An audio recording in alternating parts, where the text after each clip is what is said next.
दोस्तों नमस्कार। हमारे चैनल आपकी बात आपके साथ में आपका स्वागत है। मेरा नाम एडवोकेट अनिल मिश्रा है।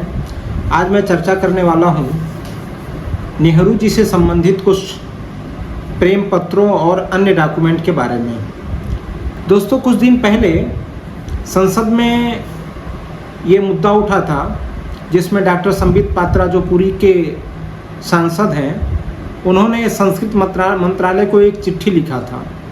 उसमें लिखा था कि क्या जो संग्रहालय है पीएमएमएल से जो संग्रहालय है, उस संग्रहालय से कुछ पेपर्स जो हैं, कुछ पेपर गायब हो गए हैं या उनके बारे में कुछ जानकारी नहीं मिली है, उसके बारे में बताया जाए।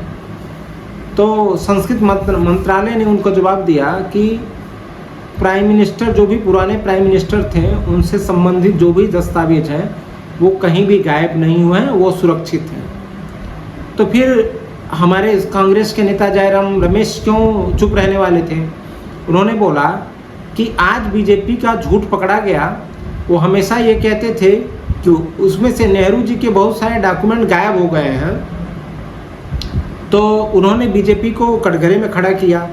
उसके बाद यहाँ के मंत्रालय ने फिर वही ट्विटर पे ट्वीट किया कि वो जो उनका स्पेसिफिक क्वेश्चन था कि भाई पुराने प्रधानमंत्रियों के दस्तावेज से संबंधित कि वो गायब हैं कि सुरक्षित हैं, तो वो सुरक्षित हैं। ये अलग बात है कि जो सरकार से संबंधित जो पीएमएमएल जो लाइब्रेरी थी, उसमें जो रखे हुए थे कार्टून्स, जो पेपर्स रखे हुए थे नेहरू जी के ज़माने के, उस समय श्रीमती सोनिया गांधी जी ने एक पेपर लिखा, एक चिट्ठी लिखी और चिट्ठी लिख के 51 कार्टून में जो दस्तावेज थे उन्होंने सबको अपने यहाँ मंगा लिया और वो वहाँ पे सुरक्षित है। इट मीन्स कि पेपर कहीं कुछ ख़राब नहीं हुए हैं, कोई प्रॉब्लम नहीं है और वो सब सुरक्षित पड़े हुए हैं। अब चूँकि संसद में ये मुद्दा उठ गया, इसके लिए लोगों की एक क्यूरियोसिटी बन गई कि आखिर उन 51 कार्टून्स में कौन से पेपर हैं भाई। और सही बात यह है कि उसमें जो भी पेपर हों, जैसे भी पेपर हैं, अगर हैं तो हमको भी जानना चाहिए, हमें भी पता होना चाहिए कि आखिर है क्या उसमें। तो अब ये जैसे मान लीजिए ये मुद्दा जब आता है, डिबेट्स में आते हैं, पेपर में आते हैं, टीवी में आते हैं, जब ये समाचार पत्रों में आते हैं, तो जाहिर सी बात है भाई, हम जैसे लोग या आप जितने युवा वर्ग हैं, सब ये चाहेंगे कि आखिर है क्या उसमें, कौन सी ऐसी चीज़ें हैं कि उसमें सोनिया गांधी जी ने सब मंगा लिया और उसको बताया नहीं।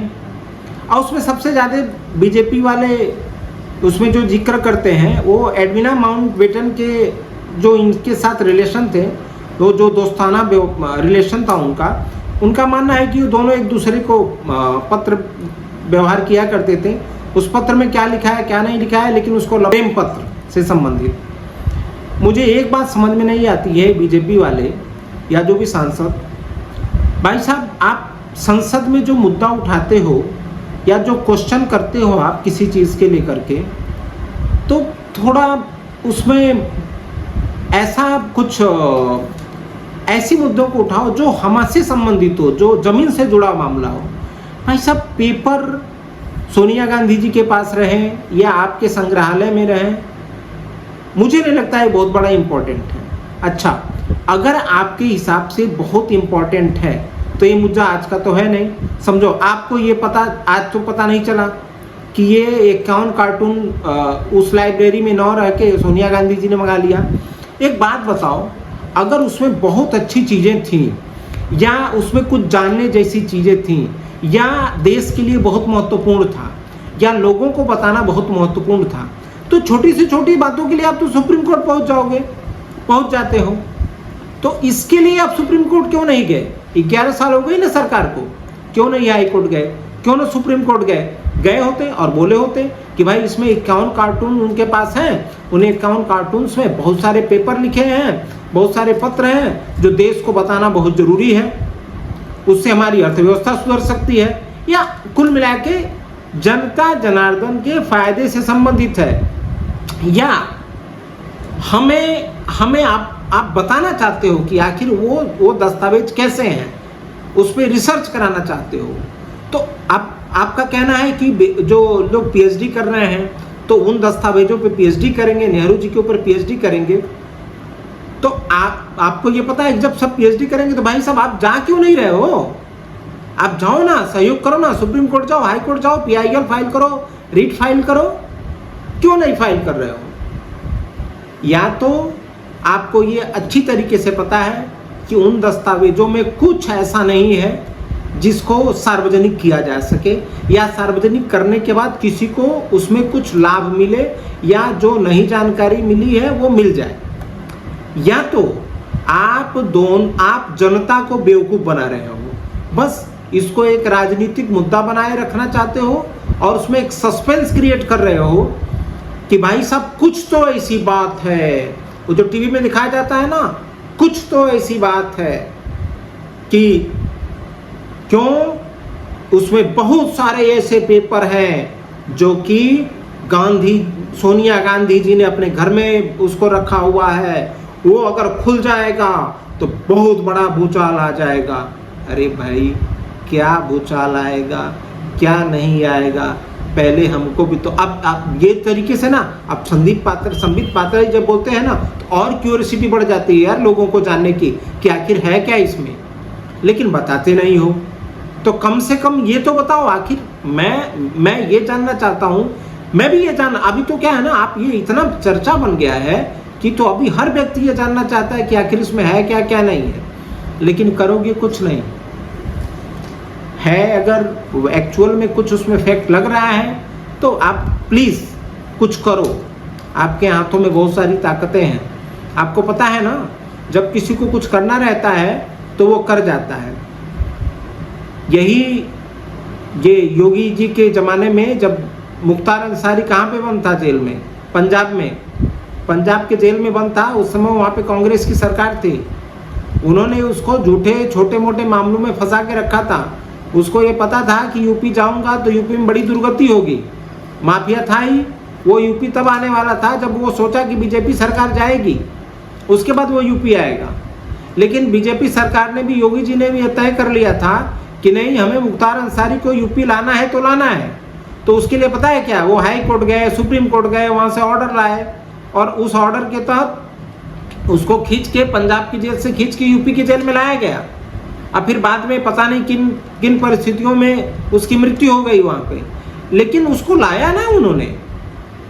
और एक्चुअल में लाना बहुत जरूरी था।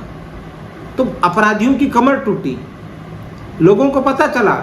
हम लोगों को तो सही में कुछ पता ही नहीं था, लेकिन हम लोगों को भी मुख्तार अंसारी के बारे में पता चल गया कि वो कैसा था कैसा नहीं है।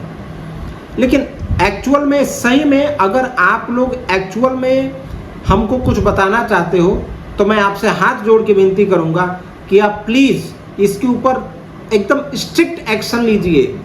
बढ़िया सा पत्र, चिट्ठी लिखिए, चिट्ठी, बढ़िया चिट्ठी लिखो प्रभु। और ये चिट्ठी उनको भी लिखो, अगर वो नहीं सुन रहे हैं तो ये चिट्ठी, जानते हो जो चिट्ठी, जिन चिट्ठी की बात कर रहे हो ना कि माउंटबेटन, एडविना माउंटबेटन को नेहरू जी चिट्ठी लिखा करते थे और एडविना माउंटबेटन नेहरू जी को चिट्ठी लिखा करती थी और ये बड़ी चिट्ठी बड़ी प्यारी होती थी। इन चिट्ठियों में बहुत सारा मतलब जानकारी है। प्रभु लाओ ना, हम भी जानना चाहते हैं कि उस चिट्ठी में लिखा है। नहीं तो काहे कुछ लोगों को परेशान कर रहे हो, एक क्यूरियोसिटी पैदा कर रहे हो, चिट्ठी लेकर के उसमें ऐसा था, उसमें वैसा था, उसमें फलाना था, उसमें ठिकाना था। वाह! तो या तो कुछ नहीं होगा, या तो अगर कुछ है तो आप उसको लाइए, हमको भी बताइए, हमें भी जानकारी मिले कि आखिर उस चिट्ठी में क्या है, उन पेपर्स में क्या है। आखिर आप लोगों ने, मोदी जी ने, ये सुभाष चंद्र बोस जी के उस समय देश की आज़ादी के समय उनके क्या योगदान है, क्या क्या चीज़ें थी, कुछ रहस्य थे, उन्होंने उजागर किया ना। तो आप लोग भी उजागर कीजिए, आपके पास तो पावर है। अगर आप नहीं उजागर करना चाहते हैं तो इसका मतलब आप दोनों ने साठगांठ कर लिया, कांग्रेस और बीजेपी ने साठगांठ कर लिया है और बोला है कि आप टेंशन मत लो। भाई आप लोग तो मिलते जुलते हो ना, आप मुद्दा उठाते रहो, आप पेपर मांगते रहो, मैं पेपर नहीं दूंगी। अब बस राजनीति लड़ाई चलती रहेगी। जब आप इस मुद्दे को उठाओगे तो हम कहेंगे कि आप ध्यान भटका रहे हो। तो सही बात है, आप बढ़िया मुद्दा भी नहीं उठा पाओगे और हम आपको ऐसे करते रहेंगे तो हमारा भी काम होता रहेगा कि आपका भी काम होता रहेगा। तो भाई आज की जनता ना बहुत पढ़ी लिखी हो गई है, सब मास्टरमाइंड हो गए हैं, सबको गूगल चलाना आ गया है, सबको चैट जीपीटी चलाना आ गया है, सब कुछ सब हाथ में है मोबाइल। तो प्लीज़ आप लोगों से अनुरोध है, या तो इस बकवास वाले मुद्दे को बंद करो। ये प्रेम पत्र, लव लेटर, नेहरू जी का प्रेम पत्र, एडवीना जी का प्रेम पत्र, कागजात, या तो इस मैटर को यहीं पे क्लोज कर दो, या अगर आपके अंदर कुछ है, उसके अंदर कुछ है, कुछ हम उसको बताना ज़रूरी है, या आप इसको ज़रूरी समझते हो, तो मैं आपसे रिक्वेस्ट करूँगा कि आप उसको ऊपर प्रोसीड कीजिए, उसके ऊपर इनिशिएटिव लीजिए, ताकि हम लोगों को पता चले। क्यों? क्योंकि सही में ना अब तो मुझे भी ऐसा लगता है कि वो हमें पता चले उसके बारे में। धन्यवाद मित्रों। आप लोगों को भी अगर सही में ये जानने में क्यूरियोसिटी है कि भाई उन 51 कार्टून्स में क्या है, क्या लिखा हुआ है, क्योंकि भाई देश की आज़ादी के समय का वो सारी चीज़ें हैं, हमको भी जानना ज़रूरी है, आपको भी जानना ज़रूरी है। बेहतर यह होगा कि आप भी वीडियो बनाइए, आप भी इसको शेयर कीजिए, मेरे वीडियो को भी शेयर कीजिए, आप भी वीडियो बना के शेयर कीजिए यूट्यूब पे, इंस्टाग्राम पे, फेसबुक पे, हर जगह, और डिमांड कीजिए कि अगर हमको हमें भी जानना है, नहीं तो वो शॉर्टकट बना के और केवल हम लोगों को बेवकूफ़ बनाते रहेंगे। धन्यवाद, नमस्कार, प्रणाम।